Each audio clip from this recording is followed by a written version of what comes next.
For decades, it wasn't just one of the most visited cities in Asia. It was one of the most visited cities on Earth. At its peak, Bangkok pulled in over 22 million international visitors a year. That put it ahead of cities like Paris, London, and New York. Hotels were packed, flights were full, street markets overflowed, and entire neighborhoods ran around the clock.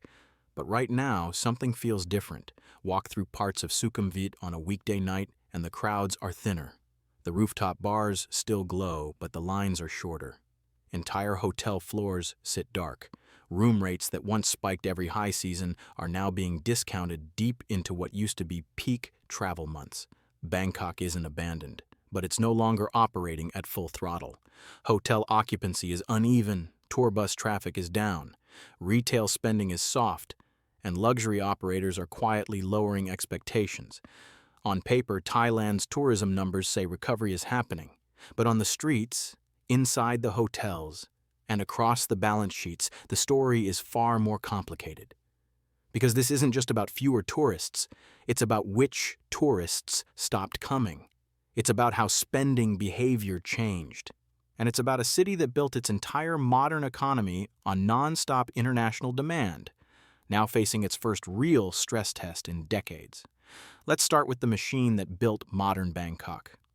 Bangkok didn't become Bangkok by accident. Tourism transformed this city faster than almost anywhere else in Asia. In the 1990s and early 2000s, Thailand positioned itself as one of the most affordable long-haul destinations in the world. Cheap flights, low hotel costs, endless entertainment, and few restrictions compared to neighboring countries. Backpackers flooded in first, then luxury travelers, then medical tourists, then convention business, then digital nomads.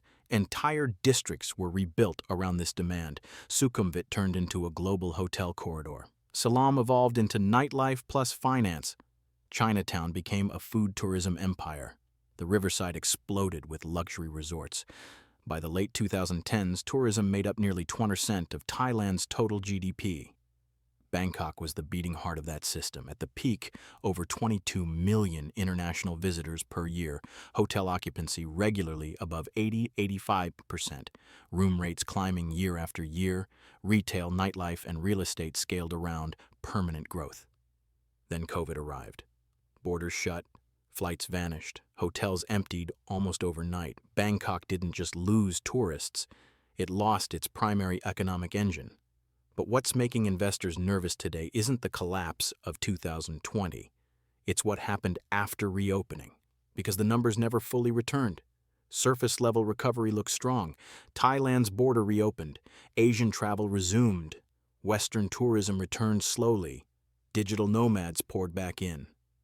But when you dig into the numbers, one problem stands out immediately. Spending per tourist is down.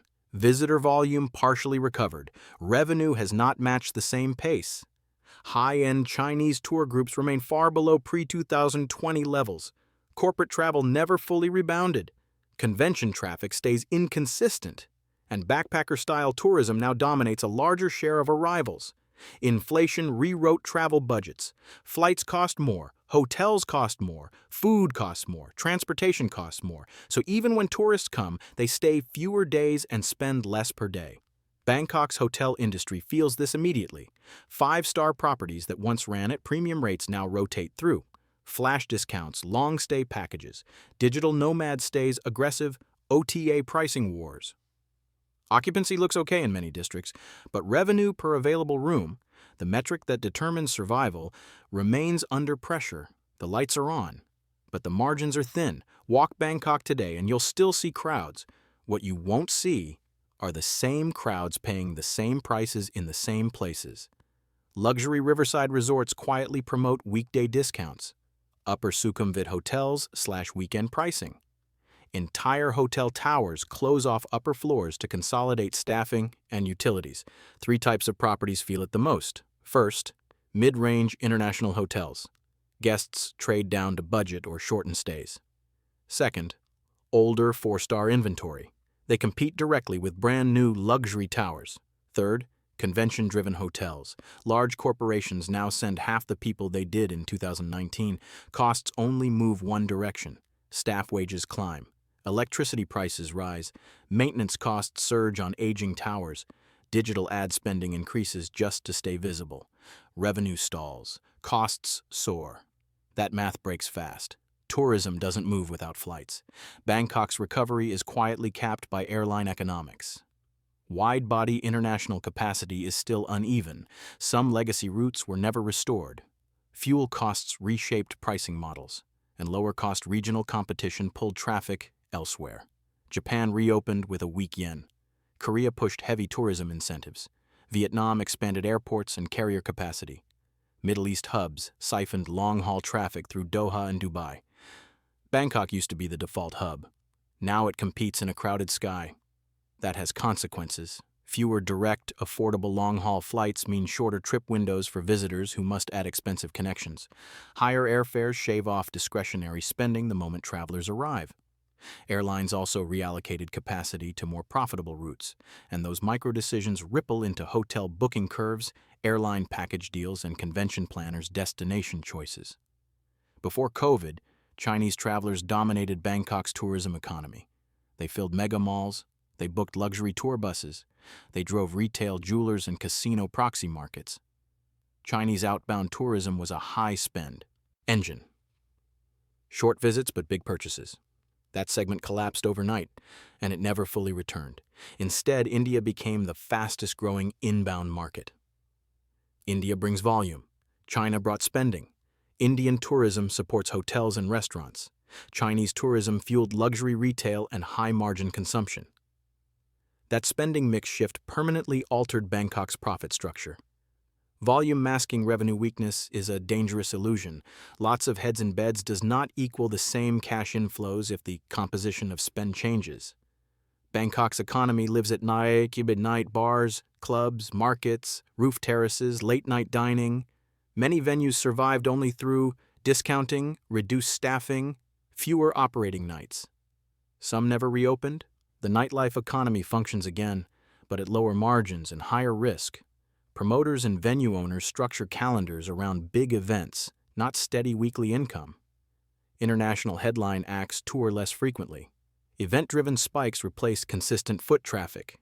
The net effect is patchwork recovery. One festival or weekend can bring life back for a week. Then the slowdown returns. Retail shows the same pattern. Malls still get tourists, but sales density is softer. Tourist-focused shops closed or moved. Luxury brands consolidated flagship space and relied on fewer, higher-spend customers who simply aren't arriving at pre-pandemic volumes. The tourism collapse pushed tens of thousands of service workers out. Hotels downsized, restaurants closed, tour operators vanished. When demand returned, labor didn't fully come back. Workers found new industries, moved provinces, or left tourism entirely. Now, hotels struggle to staff fully. Service quality becomes inconsistent. Training pipelines remain broken. Recruitment costs rose. Signing bonuses, better benefits, higher wages. Retention programs add to operating expenses.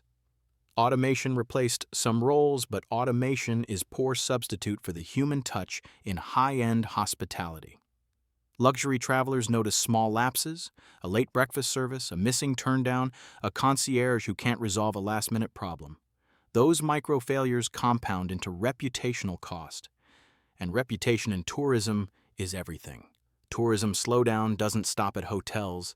It cascades into the broader property market.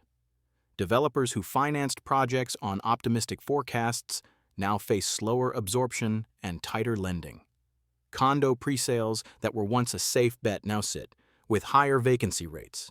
Investors who bought off-plan based on tourist rental income find yields compressing. Retail landlords who leased at premium rents to luxury brands are negotiating renewals at sharply lower rates.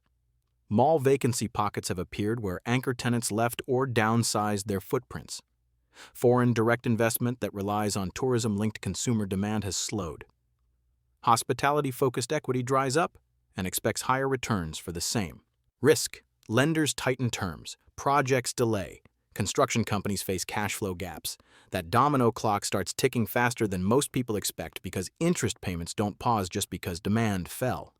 In cities with heavy tourism exposure, this looks less like a short shock and more like a prolonged cycle of recalibration, with winners and losers determined by balance sheet depth and the ability to pivot. Thailand's government moved quickly after borders reopened. Visa waivers, tourist stimulus campaigns, and targeted marketing in Southeast Asia and India. But policy is reactive rather than transformative. Short-term measures patched holes but left structural issues unaddressed. Infrastructure investment slowed during the pandemic and never fully caught up with new demand patterns. Public transit extensions face funding and land acquisition delays. Air traffic governance still needs modernization to compete on connectivity. Further, zoning and permitting processes remain onerous for developers trying to repurpose inventory into mixed-use or residential projects. Tourism promotion focused heavily on volume, get bodies back in, rather than quality of spend. That worked in a rush, but it didn't rebuild the high-margin segments that sustained the city before. A longer-term strategy would involve incentives for higher-spend tourism, clear transit timelines, and targeted regulatory reforms to support service sector labor reskilling. Those are expensive, slow, and politically difficult, which is why they rarely happen at the scale needed to change outcomes within a single business cycle. Bangkok's late-night economy is elastic and fragile. Night venues run on thin margins and operate in high-variance conditions. On nights with big events, they can be wildly profitable. On slow nights, the losses add up quickly. The pandemic destroyed the inventory of mid-tier venues, and many replacements now run with lower capital and narrower margins.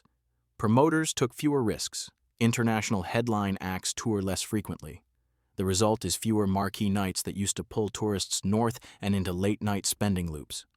Venues now rely heavily on event weekends, K-pop, EDM, or major international artists to drive short spikes. That concentrates risk into discrete dates rather than consistent weekly traffic. When an event cancels or a headliner delays, the ripple effect is immediate across bars, restaurants, ride-hailing demand, and late-night retail sales. This fragile ecology makes the nightlife recovery both unpredictable and expensive to sustain, and it's a core reason why parts of the city feel emptier than they should. Worker mobility after the pandemic changed the labor market permanently. Many service workers left Bangkok for lower-cost provinces or even different industries, where the hours were better and income streams steadier. Retraining programs exist, but uptake has been slow. The perception of tourism, jobs as insecure, persists among the younger workforce. Recruitment costs for hotels have risen. Signing bonuses, referral payments, and more aggressive benefits packages. Retention programs try to keep staff but increase operating costs. Operationally, hotels run leaner shift patterns and use technology to offset missing roles, but that affects guest experience. Automated check-ins, tablet menus, and service bots fill gaps, yet they cannot replace the human touch of high-end hospitality. The mismatch between labor demand and supply creates a service quality drag that is hard to fix quickly, and luxury travelers notice every shortcoming. Not every operator is bleeding the same way. Large, diversified hotel groups with healthy balance sheets can absorb shocks and discount rates for longer. Smaller independent operators have fewer reserves and face immediate liquidity pressure. Cash flow issues surface in three main ways: operating cash mismatch, revenue falls but fixed costs, debt, utilities, payroll remain. Short-term borrowing fills the gap until lenders step in. Refinancing risk? Projects that need to refinance in a higher interest rate environment find cap rates moved and lenders more conservative, and asset repricing. Properties that were worth a certain multiple in 2019 now face valuation resets, creating solvency questions for leveraged owners. These are not theoretical problems. Across Asia, we've seen deals pulled, projects stalled, and ownership changes executed at steep discounts. Bangkok stands at that crossroads now, a market where capital availability will determine who consolidates and who disappears. Bangkok faces aggressive competition from cities that learned fast during the pandemic. Ho Chi Minh City scaled hotel development and improved airport connectivity, offering lower operational costs. Bali revamped tourism zoning to favor boutique luxury and wellness travel. Japan's tourism boom created alternative high-spend routes for Asian travelers. Even cities like Kuala Lumpur and Manila optimized incentives to lure conferences and MICE events. Each competitor picked niches: wellness in Bali, culinary circuits in Vietnam, shopping and luxury in Tokyo and Seoul. Bangkok still has advantages: food, culture, medical tourism, but rivals targeted marketing and infrastructure upgrades precisely where Bangkok showed weakness. The net effect: travelers have more choices and clear reasons to try alternatives that might offer better value or newer experiences. Scenario A: healthy rebound. Airline capacity normalizes. Chinese outbound travel recovers. Conventions and corporate travel return. Investment resumes. Hotels stabilize at healthy ADR and RevPAR levels. This scenario requires coordination between private investors, airlines, and public agencies. Scenario B: prolonged compression, volume returns, but spend remains lower. Hotels operate with thinner margins. Some consolidation occurs. New developments. Slow.